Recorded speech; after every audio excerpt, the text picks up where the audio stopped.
We've taken a look at the first part of the common metabolic pathway. That's the Krebs cycle, or the citric acid cycle, spinning around here. And now we're finally at the last stage of our metabolism. We're going to look at stage 4, the electron transport chain, and oxidative phosphorylation. And so just to remind you, that was the area we circled here. This is oxidative phosphorylation, or this arrow here. Those are the same processes happening. So we're going to look at a zoomed in version of that on our paper here. As we look at this, first I want to draw your attention to where this is happening. So the citric acid cycle happens in the matrix of the mitochondria, and the matrix of the mitochondria is this interior region of my little mitochondria here. Here's the matrix of the mitochondria, and everything that happens on this side of the membrane is happening in the matrix. So inside in the matrix, that's where this citric acid cycle is. It's inside of the matrix.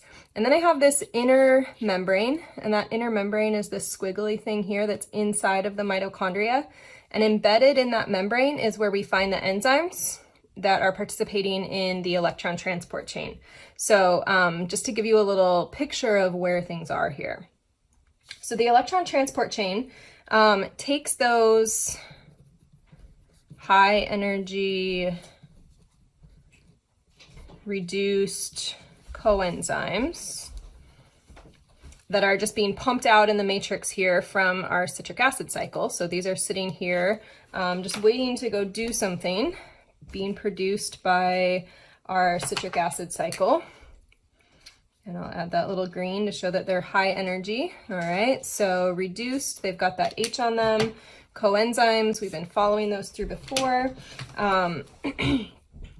So this is NADH and FADH2, and they become oxidized.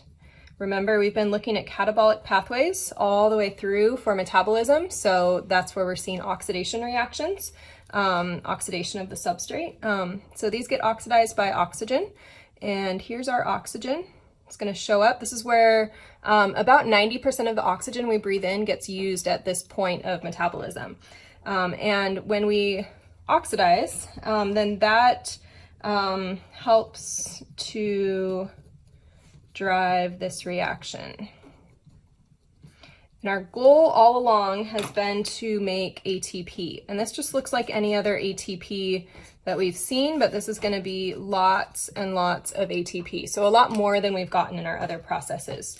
So if we can come back to the energy of what we've seen before, if this is energy and this is my reaction progress, what happens is I have ADP to start with just a relatively small amount of energy tied up in its bonds.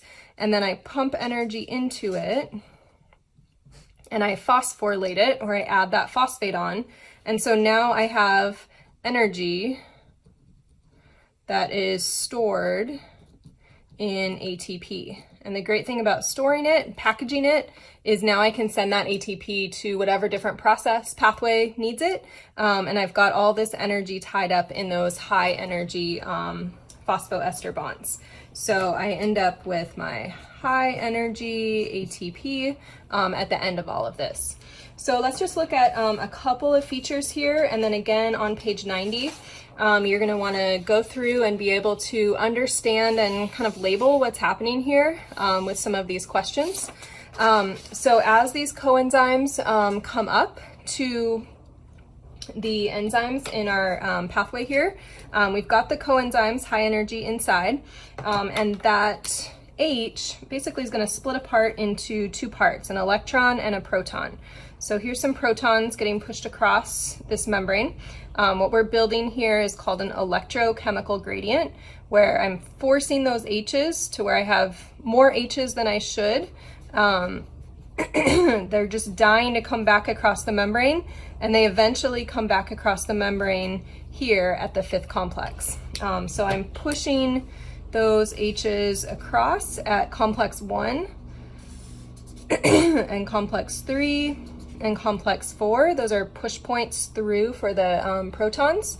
And then at the same time, here's that electron transport. Electrons are being moved through these complexes and eventually dump out here. Those electrons get picked up by oxygen, and so this is all of this is, or specifically oxidative. So oxidation is happening here as my coenzymes get oxidized, and then I'm also looking at, yeah, so oxidation is happening over here. Then I have some reduction happening here to complement that because the oxygen picks up the electrons. And then finally, those protons can only move through complex 5. And as they move through from this high energy to low, they're what drives this change. So the protons are moving from high to low, and in the process, the ADP takes that energy and forms ATP. So the phosphorylation I can see is here at complex 5. And that's where my protons are going to come back moving across that membrane. So we want to be able to label reactions here. Here was some reduction. There's a reaction happening here and here as well. This is always going to be a process that only happens if I have oxygen present. So we would say that this is a process that needs aerobic conditions to happen. And that's about the gist of it. So just be able to answer these sorts of questions, work out this page, which is very similar drawing to what I see here. Again, on this page, I have the matrix on this side. That's the far interior of the mitochondria, and then I'm pushing ions back and forth across that membrane. So that is stage 4. So now we have worked our way all the way from food that you consume. We hydrolyze it into smaller pieces. Stage 2, we take all the small pieces, we convert them into acetyl-CoA. Stage 3 was the Krebs cycle, citric acid cycle, where we turn all of that food into these high energy coenzymes.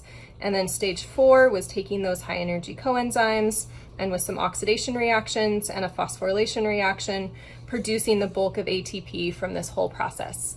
So you made it to the end. Practice a little bit and we're all done.